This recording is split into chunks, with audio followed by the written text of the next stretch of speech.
Parce qu'on n'est pas réunis ici pour un homme. On n'est pas venu voir un homme ici, mais nous sommes venus voir le véritable Dieu. C'est Dieu qui nous donne la vie par la parole. La Bible nous dit ceci: notre Dieu, après avoir parlé à son peuple de plusieurs manières, dans ces temps de la fin, il nous parle par son Fils. En d'autres termes, il nous parle par la parole. Si ce soir nous sommes ce qu'on est, c'est grâce à la parole de Dieu. J'aimerais assez que ce soir, que tu puisses voir les choses comme Dieu le fait. Nous avons un Dieu merveilleux, nous avons un Dieu puissant, nous avons un Dieu responsable, nous avons un Dieu qui parle. C'est pourquoi acclame très fort pour la gloire de Dieu. Nous avons un thème fort. Le thème parle du fruit de l'humilité. Mais ce soir nous allons parler d'un homme extraordinaire. Un homme qui a son temps. Lorsque l'Éternel avait regardé sur la terre, il n'y avait aucun homme qui était humble comme lui. Il y avait beaucoup de serviteurs que l'Éternel pouvait parler, mais la façon dont le Seigneur parlait à ses serviteurs, c'était une façon énigmatique. Il y avait beaucoup de tâtonnements. Mais avec cet homme, l'Éternel lui parlait face à face. C'est pourquoi je vais te donner un conseil dans ta vie. Ne parle pas du mal de ton prochain. Ne parle pas du mal d'un serviteur de Dieu. Et un serviteur, ce n'est pas seulement celui qui passe du haut de la chair. Toi et moi, nous tous, nous sommes des serviteurs de Dieu. Et cet homme-là, les gens de sa famille, de sa propre famille, ont voulu parler du mal de lui. Sa famille ignorait ses secrets et l'Éternel les avait punis. Ce soir, nous allons nous concentrer sur cet homme. Parce que c'était un homme extraordinaire. Et en passant par l'enseignement de ce soir, le Seigneur m'a dit quelque chose. Le Seigneur te bénira. La gloire de Dieu sera avec toi. Et ce soir, je te dis, je prends le ciel à témoin. Il sera béni. Alléluia. Que le Seigneur nous bénisse. On doit nous lire notre texte de base. Proverbe chapitre 22, le verset 4.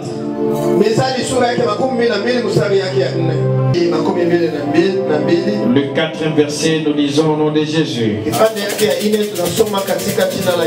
fruit de l'humilité, de la crainte de l'Éternel, c'est la richesse, la gloire et la vie. Amen. Amen. Que le Seigneur nous bénisse. Nous étions hier avec le berger principal. Il a introduit, il nous a vraiment bénis. Et il a touché les deux aspects. Bien aimé, la Bible nous dit ceci: le fruit de l'humilité et la crainte de Dieu et de la marche des pères. Donc on dit ceci: le fruit de l'humilité et de la crainte de Dieu, c'est la richesse, la gloire et la vie. Lorsqu'un homme est humble, il doit aussi craindre Dieu. Et il y a trois grandes bénédictions qui doivent suivre cet homme. Il y a la richesse, il y a la gloire et il y a la vie. Acclame le Seigneur. Je te dis ce soir, par cette parole, le Dieu qui nous a appelés, il te bénira. Le Dieu qui a appelé l'archevêque Catherine, il te bénira.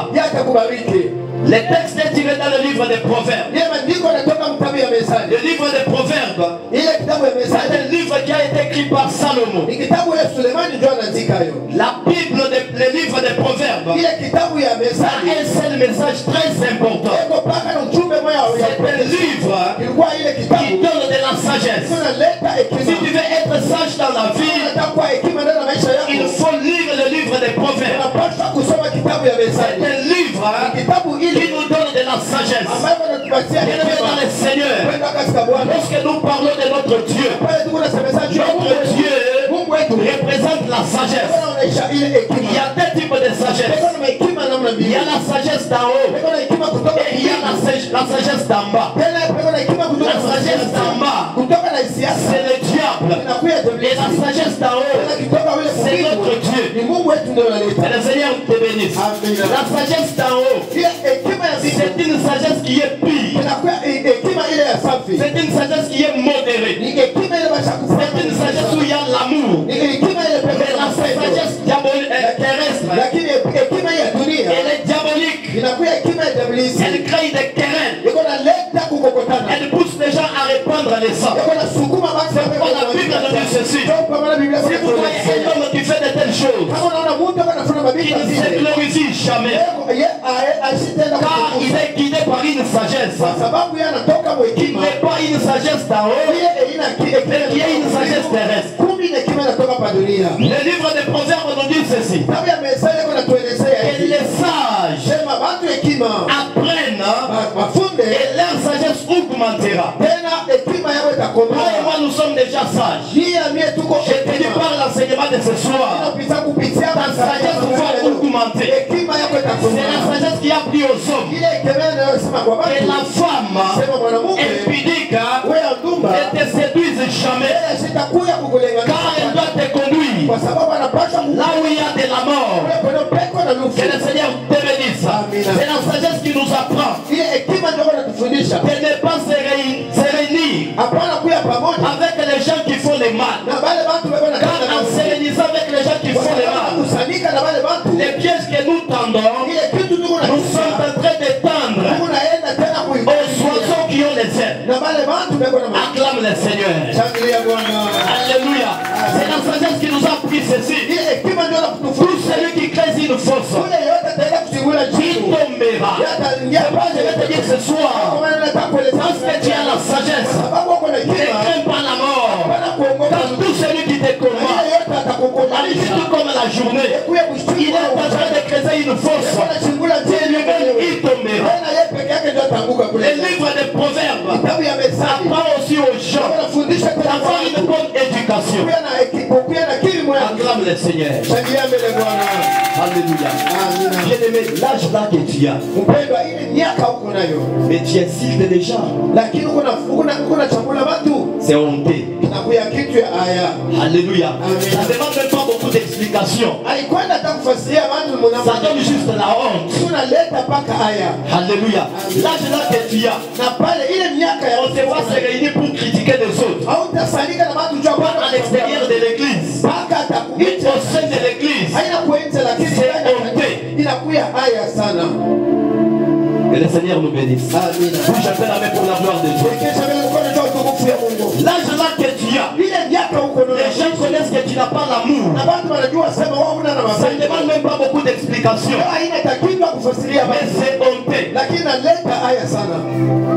L'âge que tu es dans la magie, on sait que tu es dans la sorcellerie, pas à l'extérieur de l'église, mais au sein de l'église. Qu'elle est dans le Seigneur, ça ne donne même pas la force de te conseiller, ça fait juste la honte. Que le Seigneur te bénisse. Là où il y a les saints, là où les saints demeurent, nous devons avoir la sagesse. Que le Seigneur nous bénisse. Mais en lisant les livres des Proverbes, le chapitre 1, le verset 8, Proverbe présente deux entités. Proverbe présente deux personnes. La première personne, il nous présente les pères. Et la deuxième personne, il nous présente la mère. Acclame le Seigneur. Alléluia. Écoute ce que la Bible nous dit. Écoute, mon fils, l'instruction de ton père. Et ne rejette pas l'enseignement de ta mère. Le proverbe nous dit ceci. Lorsque tu écoutes l'instruction de ton père et l'enseignement de ta mère, c'est une couronne que tu auras à ta tête. Bien-aimé dans le Seigneur, écoute-moi bien. Les pères dont la Bible parle, c'est notre Dieu le Créateur. Créateur, la mère dont Dieu parle, ou dont la Bible nous parle, représente l'Église. Bien-aimé dans le Seigneur, tu ne peux pas dire je déteste l'Église et j'aime Dieu. Ça ne peut pas passer. Alléluia. Et tu ne peux pas dire j'aime mon Église et je n'aime pas Dieu. Bien-aimé dans le Seigneur, et dès la marche des pères, Dieu donne des instructions et l'Église maintenant donne l'enseignement. Alléluia. Bien-aimé dans le Seigneur, tu dois aimer ton Église. Tu dois aimer ton Église avec ton corps, avec ton âme, avec ton esprit. Pourquoi? Parce que l'Église, les enseignements nous poussent à obtenir la chose que Dieu a réservée pour nous. Si tu veux comprendre comment l'Église fonctionne, connaissons des familles. Si l'enfant demande l'argent à son père, directement comme ça, papa ne va pas donner. Si tu vas refuser, là j'ai vécu ça. J'ai passé par ma mère. Je pouvais passer par ma marade. Papa va te dire il n'y a pas l'argent. Mais quand tu passes chez la maman, demain on te donne l'argent. Ne déteste pas Dieu. Ne déteste pas l'Église. Ne déteste pas l'Église. Mais tu dis que tu aimes Dieu. Tu es dans des faux. Et si tu aimes ton Église, l'homme de Dieu l'a dit, tu dois aimer l'ange. Ça c'est ça les enseignements des hommes qui sont maudits. Notre archevêque, nous les respectons. Parce que c'est l'ange de l'Église. Nous les respectons. Parce que pour que ma bénédiction arrive, ça doit passer par elle. Je dois la respecter. Je ne vais pas l'insulter. Même dans l'obscurité, je vais toujours l'honorer. Parce que la Bible me dit ceci. Ayez de la déférence sur ceux qui vous guident. Parce qu'il n'est pas ici pour ça. Je sais que je prie. Mais l'argent prie aussi pour moi. Je dois la respecter. Acclame Dieu pour la gloire de Dieu. Alléluia. Alors, notre texte dit ceci. Que l'humilité et la crainte de Dieu donnent ces trois récompenses. On nous parle de la richesse. Cette richesse, bien aimé, si Dieu t'est béni, il t'est béni sur tous les plans. Sur tous les plans. La richesse matérielle, il faut te les donner. Et sur les plans spirituels aussi, il faut aussi te les donner. Et le deuxième aspect de la richesse, c'est la paix dans les cœurs. Est-ce que tu as la paix? Si tu ne l'as pas, et Dieu qui donne la paix par sa parole, il te donne la paix ce soir. Au nom de Jésus, la vie ici, c'est tous les aspects. Vous savez, il y a des gens qui vivent. Leur vie n'a pas de sens. Et même ne se connaissent même pas. Ils peuvent se réveiller le matin. Ils peuvent faire n'importe quoi. Mais la vie que Dieu nous donne, il nous donne cette vie sur tous les aspects. Ce soir, par la parole de Dieu, reçois la vie au nom de Jésus. L'humilité de Moïse. Comme dont je t'ai dit au début, ce soir nous allons parler de l'humilité de Moïse. Le jour où j'étais programmé, j'ai commencé à prier. Le Seigneur m'a donné ce thème. C'est l'histoire de Moïse. Je me suis réveillé le matin. J'ai pris ma Bible. J'ai commencé à méditer. Et j'ai trouvé autre chose. Dieu qui me dit ceci. Moi je ne mens pas. C'est que je t'ai dit c'est une vérité. Je cherchais une autre version. Et je me suis retrouvé là où Dieu m'avait dit. C'est pourquoi ce soir, je suis dans la joie. Parce que la parole que nous allons te communiquer ce soir, ce n'est pas une parole que nous avons récitée, non. Mais c'est une parole que nous avons récitée de notre Dieu. Acclame le Seigneur là où tu es. Yves, vous pouvez nous lire Nombre chapitre 12, les versets 1 jusqu'à 3. Nombre 12, 1 à 3, nous lisons au nom de Jésus. Marie et Aaron parlèrent contre Moïse au sujet de la femme éthiopienne qu'il avait prise, car il avait pris une femme éthiopienne. Ils dirent: est-ce seulement par Moïse que l'Éternel parle? N'est-ce pas aussi par nous qu'il parle? Et l'Éternel l'entendit. Or, Moïse était un homme fort, patient, plus qu'aucun homme sur la face de la terre. 4. Amen. Amen. Merci papa pour la lecture. Acclame le Seigneur là où tu es. Nous allons parler de l'humilité de Moïse. Ceux qui dorment peuvent se réveiller s'il vous plaît. Si je ne dors pas, je t'en supplie. Nous allons finir. Le protocole peut nous aider à réveiller un peu ceux qui dorment. Moïse, nous connaissons son histoire. Et ce soir, nous allons essayer d'entrer en profondeur. Je vais lire le verset 3 du nombre 12. Je vais lire la version parole vivante. Moïse était un homme très humble. Plus humble que tous les habitants de la terre. Bien-aimé dans le Seigneur, l'Éternel a donné les commandements à son peuple de ne pas se réunir avec d'autres nations. La raison c'était quoi? Dieu a voulu protéger ses enfants parce qu'en se réunissant avec d'autres nations, son peuple devrait se dérouler dans la bonne voie. Nous voyons Salomon, avant que David puisse mourir, il a donné à Salomon les secrets. Et lorsque Salomon s'est réuni avec d'autres nations, je crois les Égyptiens, Salomon a été dérouté. Il a écrit des bons livres qui parlent de la sagesse, qui parlent de la vie. Et Salomon a été corrompu. Il était mort avant. Il était mort très tôt. Et Moïse avait épousé une Éthiopienne. Alors, Myriam, je crois, et Aaron commençons à parler du mal de Moïse. Bien-aimé dans le Seigneur, vous savez les temps où nous vivons. Nous vivons dans une période de la grâce.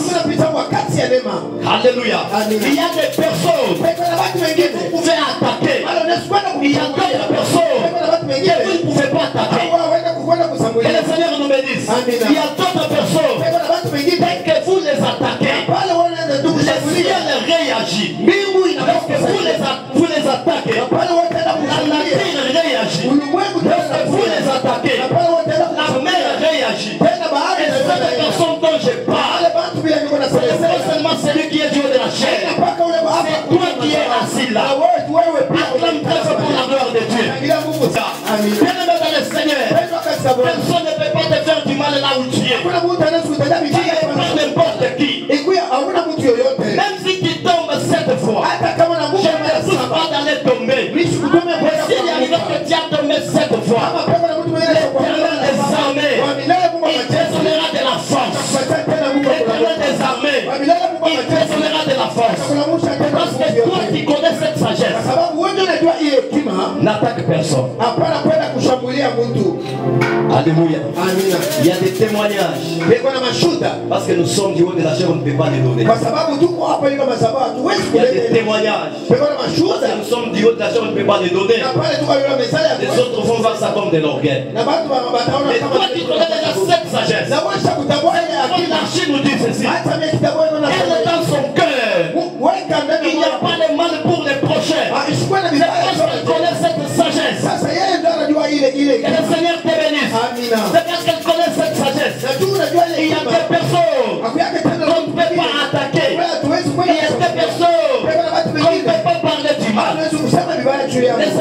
nous servons, c'est un Dieu qui donne la vie.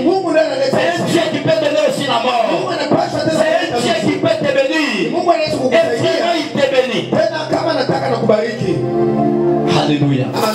Que le Seigneur nous bénisse. Alors, les gens ici de sa famille ont commencé à parler du mal de Moïse. Non, lui, il n'y a que lui. Et le Seigneur connaît. Il n'y a que lui. Et le Seigneur voit. Il n'y a que lui. Et le Seigneur parle. Et le Seigneur des armées ne nous reconnaît pas. J'ouvre une parenthèse. Bien aimé dans le Seigneur, dans le monde où nous sommes, tout est difficile.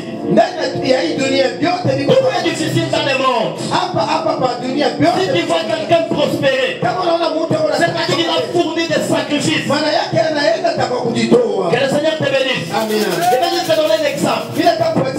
Souviens-toi de la première fois que tu avais appris à lire. Comment c'était? Et aujourd'hui? Mais pour apprendre à lire, combien de sacrifices que tu as fournis? Alléluia. Alors, l'Éternel des armées, en réalité, il ne pouvait pas défendre Moïse. Mais dans Moïse, il y avait une sémence très importante que notre Dieu aime. C'était la sémence de l'humilité. Moïse est un homme qui était humble. Alors cette sémence, c'est ça la sémence que Dieu aime. L'Éternel maintenant, il a pris maintenant la défense de Moïse. Écoute ce que l'Éternel dit. Il dit à Myriam et à Aaron, demain je vous attends à la tente des rencontres. Lorsqu'ils étaient là, l'Éternel est descendu. Avant d'abord de les punir, Dieu a commencé d'abord à parler. Il dit ceci: c'est toute la terre. Vous avez des prophètes. Si moi je voulais les parler, je ne parle pas des visions. Je ne parle pas un langage énigmatique. Bien aimé dans le Seigneur, je vais te dire ce soir, tout ce que tu reçois, ça ne vient pas de Dieu. Tout ce que tu reçois, ça ne vient pas de Dieu. Je vais te dire ce soir, c'est lui qui t'a dit que tu mourras. C'est un langage énigmatique. C'est lui qui t'a dit que tu seras pauvre. C'est un langage énigmatique. En d'autres termes, Dieu voulait leur dire ceci. Quand je parle avec ces prophètes, ils peuvent croire que c'est moi, ou soit ce n'est pas moi. Ils vont rester dans l'état de moi. Acclame le Seigneur. Alléluia. Mais quand je parle avec Moïse, je parle comme un homme parle avec son nom. Je parle à une voix haute. Moïse est un homme extraordinaire. Et je vais te dire ce soir, s'il y a une bonne façon, s'il y a des hommes qui parlent de Dieu, ça c'est notre Dieu. C'est pourquoi ce soir, nous sommes à ses pieds. C'est pourquoi ce soir, nous sommes à ses pieds. Nous voyons Dieu. Il a considéré Moïse comme un homme qui était humble. Où est-ce que Moïse a eu cette humilité? Alléluia. Là maintenant nous devons se poser des questions. Pourquoi l'Éternel a considéré Moïse comme un homme qui était humble? Écoute ce que l'Esprit de Dieu m'a révélé. Cet homme Moïse, c'est appelé Moïse. Moïse a une signification. Ça signifie ceci: tirer dans. Acclame le Seigneur. Acclame le Seigneur. Acclame le roi des rois. Acclame celui qui a saisi les trônes. Acclame celui qui te sauvera ce soir. Acclame celui qui te donnera la vie. Moïse, il se connaissait que je suis tiré quelque part. Bien aimé dans le Seigneur, toi et moi, nous sommes tirés quelque part. Berger, vous pouvez nous lire. 1 Pierre chapitre 1, le verset 18.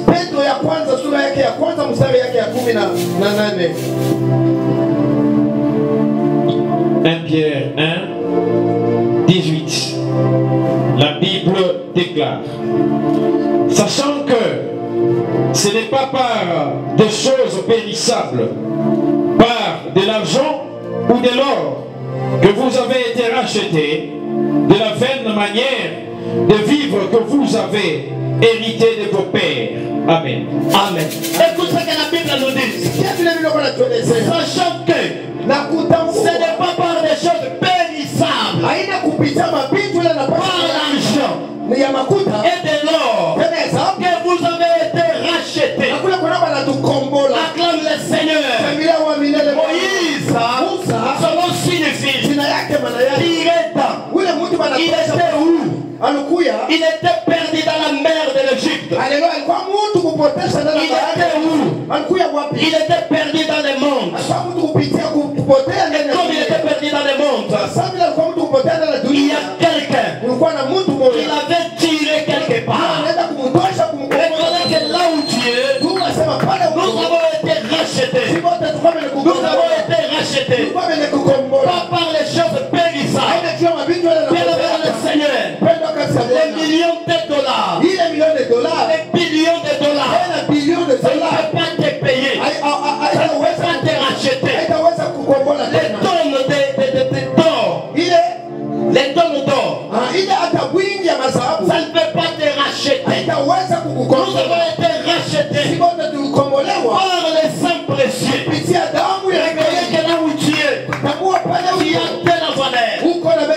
Si tu ne sais pas te conduire, tu es en train de piétiner l'esprit de l'alliance. Le Seigneur te détruira. Le Dieu de grâce te détruira. Reconnais que tu as été racheté par un sang. Les sangs précieux. Pas par les choses périssables. La Bible me dit ceci. Celui qui détruit le temple de Dieu, qui est son corps, l'Éternel le détruira. Bien dans le Seigneur, si tu détruis le corps de Dieu, tôt ou tard, l'Éternel des armées, il se détruira. C'est quoi dans 1 Corinthiens, chapitre 5, verset 7. La Bible nous dit ceci. En connaissant déjà ces choses, que nous avons été rachetés par les sangs précieux, nous avons fait disparaître les vieux et les vains. Je vais te dire ce soir, accepte de faire disparaître toute la mauvaise sémence qui est dans ta vie. La haine n'aura pas de place. La jalousie n'aura pas de place. La félicité n'aura pas de place. L'envie n'aura pas de place. Parce que tu as été racheté par les sangs précieux. Ta maison a été rachetée par les sangs précieux. Alléluia. Bien aimé dans le Seigneur. Moïse vivait en Égypte. L'Égypte c'est comme un monde. Mais il ne s'est jamais conformé au précepte de l'Égypte. Donc Jésus a dit ceci. Oh Jésus. Lui il est le maître. Nous sommes les serviteurs. Si on est maltraité par le monde, à combien plus votre raison toi et moi? Mais connais une chose. Et t'attends pas que tout le monde soit applaudi pour toi. Notre maître a été haï par le monde. Et nous aussi nous sommes ses serviteurs. On finira par nous haïr. Si tu lis dans le champ, Jésus est en train de dire ceci. Ils ne sont pas du monde. Même si nous vivons dans le monde, on ne doit pas se conformer à ce qui se passe dans le monde. Alléluia. Toi tu marches en se conformant à qui? Moïse, tiré dans, il connaissait que cette parole pouvait porter de la chair. Il ne vivait pas en se conformant aux Égyptiens. Alléluia. Amen. On a ramassé Moïse par les enfants de Pharaon. Lorsqu'on a ramassé Moïse, Moïse est encore un bébé.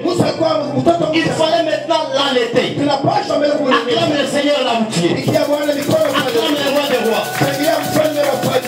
Sa sœur était vigilante. Le Saint-Esprit était vigilant. Oh, Dieu de gloire. Et on a commencé à chercher. Qui doit allaiter cet enfant? Qui doit donner le lait à cet enfant? Le lait, c'est le symbole de la parole. La parole peut être mauvaise, tout comme peut être bonne. Si vous voyez quelqu'un dans le monde, suite au sein, il avait allaité. Sa sœur est venue, pressée. J'ai cherché quelqu'un qui voit l'allaiter. La Bible nous dit ceci. On est parti chercher parmi les Hébreux, parmi les peuples de Pharaon. C'était toujours la maman de Moïse. On a donné pour allaiter son fils. Pendant qu'elle allaitait son fils, elle donnait des paroles à son fils. Tu es en Égypte. Ici, ce n'est pas chez vous. Un jour, tu dois quitter. Tu es dans le Seigneur. Je vais te dire ce soir. Quitte dans le monde. Ce n'est pas chez vous. Tu es une personne qui a grandi avec le lait de l'Éternel, avec la parole. C'est pourquoi ce soir, nous sommes enseignés. Je me suis posé la question. 1 Jean dit ceci. Que l'Éternel avait prédestiné Jésus-Christ comme un agneau. Pourquoi il avait prédestiné? Parce qu'il y a des gens à qui l'Éternel des armées avait déjà prédestiné. Il a mis dans ces gens sa parole avant de créer le monde, avant de créer la montagne, avant de créer. Toi qui existais et tu as grandi avec le lait de l'Éternel, la semence que tu dois faire développer, c'est la semence de la parole. Comment dit ceci à Jérémie? Je te connaissais avant que tu viennes dans le monde. Le Seigneur, même si tu es ici, de la famille, pour les gens pensent que Dieu n'est pas là. C'est toi, avant que tu viennes dans le monde, l'Éternel te connaissait. Il t'avait allaité, pas avec le sang des Égyptiens, mais avec ses saints, qui est le symbole de la parole. Acclame le Seigneur là-haut. Acclame le roi des rois. Je vais te dire ce soir, il est récupéré la semence que tu avais perdue. Alléluia. Moïse, toujours parmi les secrets que l'Éternel a découvert qu'il était aimé. Moïse, il dit à l'Éternel, moi ici, je ne sais pas parler. Alléluia. Nous avons aujourd'hui des chrétiens orgueilleux. C'est pourquoi la bénédiction de Dieu retardera. Alléluia. Qu'est-ce qui dort se réveille? Alléluia. Réveille-toi. Réveille-toi. Un enfant qui dort pendant la moisson, c'est la honte de son père. C'est la honte de ton Dieu. Dieu a besoin de te bénir. Mais toi-même tu n'aimes pas. Alléluia. Vous savez, Archie nous a toujours dit, il y a d'autres personnes. Si Dieu n'a pas pitié de les bénir, toi n'ayez pas pitié de lui. Je ne comprenais pas vraiment cette parole. Mais cette parole vraiment a des sens. Si toi-même tu as pitié de l'autre, alors notre Dieu, toi il n'a pas eu pitié de lui. Même parmi les gens que nous devons aider, nous devons être très fous. Nous connaissons tous, on a barricadé les routes. Je venais à côté de Sendoué. J'ai trouvé une maman albinos. Excusez-moi pour les terres. Assis là au coin, il y a une école quelque part quand vous descendez avec Sendoué. Il y a une fois là, une maman albinos assise sous le rayon solaire, les visages déjà abîmés. Que le Seigneur me pardonne.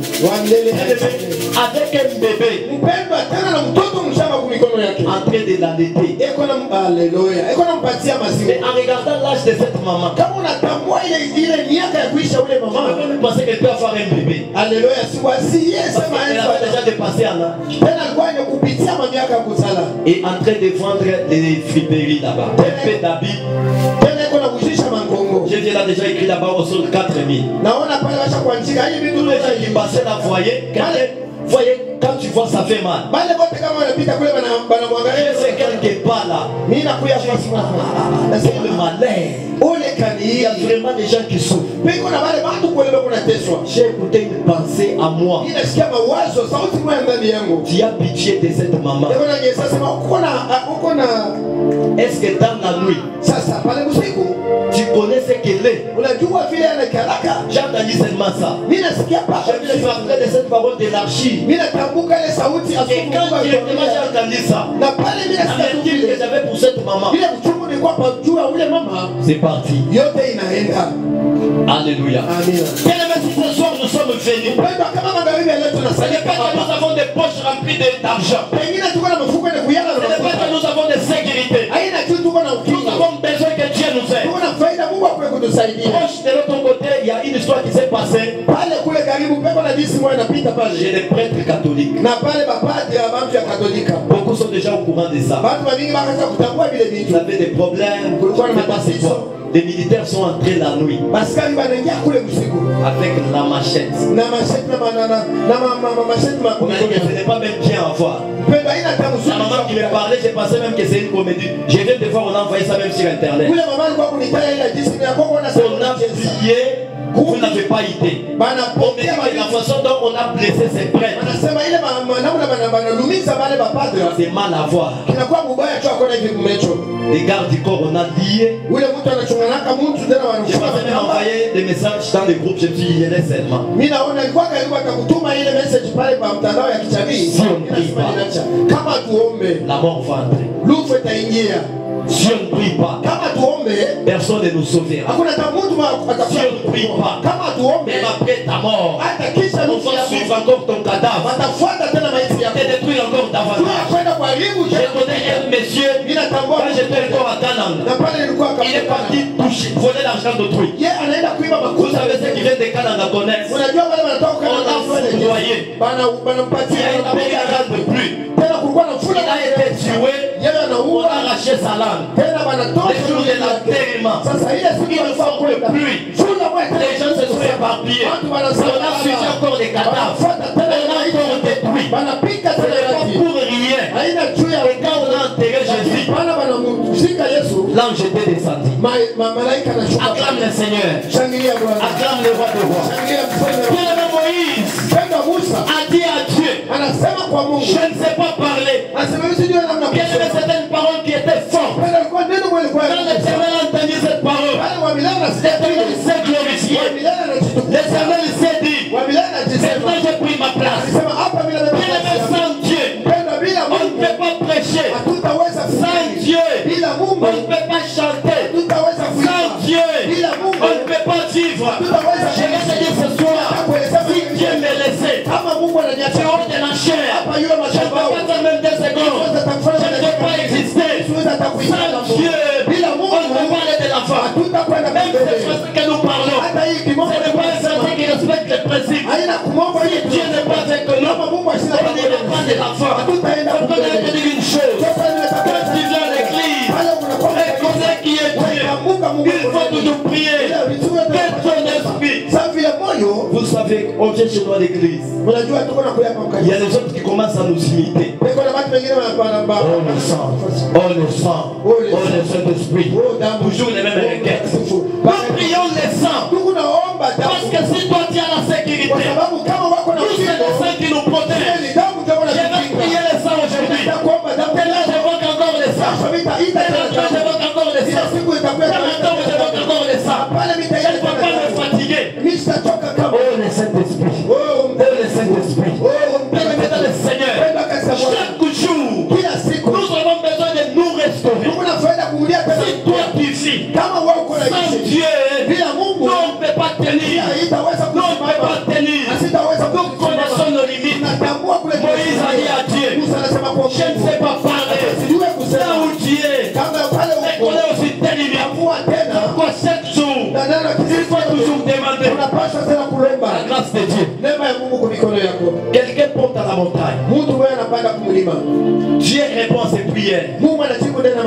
La personne oublie l'œuvre de la croix. Il va commencer à dire les sacrifices de la montagne. Dieu est dans l'ignorance. Dieu est dans l'ignorance. Oh, parce que je montais à la montagne. Les sacrifices. Toi, tu n'as pas de sacrifice. Tu dois implorer un sacrifice qui existe. Alléluia. Reconnais ça. Quand tu montes dans la montagne, ce n'est pas tes sacrifices. Tu pars implorer les sacrifices. Pourquoi tu dois élever la montagne au lieu d'élever Dieu? Parce que là on va voir tes sacrifices, mais on ne verra jamais l'œuvre de la croix. Acclame le Seigneur, acclame les rois de roi. Moïse connaissait ses limites. Autre chose qui était chez Moïse. Lorsque Moïse était en Égypte, il ne vivait pas chez n'importe qui. Il vivait chez Pharaon. Pharaon était le roi. Il avait tout. Alléluia. Moïse ne pouvait souffrir de rien. Mais le livre d'Hébreux nous dit ceci. Par la foi, Moïse refusa d'être appelé fils du fils de Pharaon, accepta de souffrir ensemble avec le peuple de Dieu, car il connaissait que la jouissance pour peu de temps en Égypte ne vaut rien. Il avait les yeux fixés à la rémunération. Il avait les yeux fixés à la rémunération. Il vivait chez Pharaon. Il a refusé d'accepter d'être appelé un enfant de cette maison. Bien dit ce soir, accepte de souffrir aujourd'hui. N'aille pas. Accepte de souffrir aujourd'hui. Ne touche pas la magie. Accepte de souffrir aujourd'hui la sorcellerie. Acclame le Seigneur. Acclame les rois des rois. Par la foi, Moïse avait refusé d'être appelé un Égyptien. Nous continuons toujours. Un autre secret de Moïse. Un secret très important. Moïse, il avait un bâton. Acclame le Seigneur. Acclame le roi. Moïse avait un bâton. Quand il se retrouvait devant les problèmes, l'Éternel lui demandait, qu'est-ce que tu as? Quand l'ennemi venait avec les chars, Les soldats. L'Éternel demandait à Moïse, qu'est-ce que tu as? Moïse produit la bénédiction avec son bâton. Il veut produire la deuxième bénédiction. Il a besoin de la deuxième bénédiction. L'Éternel lui demande, prends le même bâton. La première chose que tu dois connaître, Dieu